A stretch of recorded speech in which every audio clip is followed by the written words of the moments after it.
Hello everyone, কেমন আছো সবাই? দেখতেই পাচ্ছ সকাল সকাল আমি একদম স্নান টান সেরে হিরোইনের মতো রেডি হয়ে গেছি। এবারে বলি কোথায় যাচ্ছি। যাচ্ছি ওর সাথে শিলচরে, কারণ ওর ইলেকশন ডিউটি পড়েছে।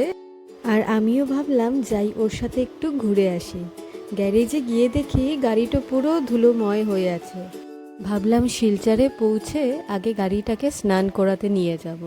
তো ওকে ট্রেনিং সেন্টারে দিয়ে আমি গেলাম গাড়িটিকে স্নান করাতে।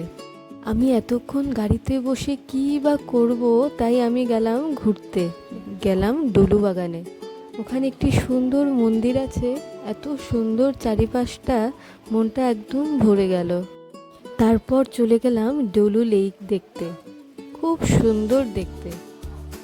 তারপর ফিরে এলাম, ওকে ট্রেনিং সেন্টার থেকে নিয়ে গেলাম ঝালুপাড়ার মোমো খেতে। যারা শিলচরে থাকো ওরা নিশ্চয়ই জানো ঝালুপাড়া একটি ইমোশন। ওখানে গিয়েই মনে পড়ে গেল আমার সেই কলেজ ডেজের কথা। যাই হোক, খেয়ে দিয়ে আমরা রওনা দিলাম বাড়ির পথে। তো এই ভিডিওটি এইটুকুই থাক, পরে আমরা নেক্সট ভিডিওতে কথা বলবো। টাটা।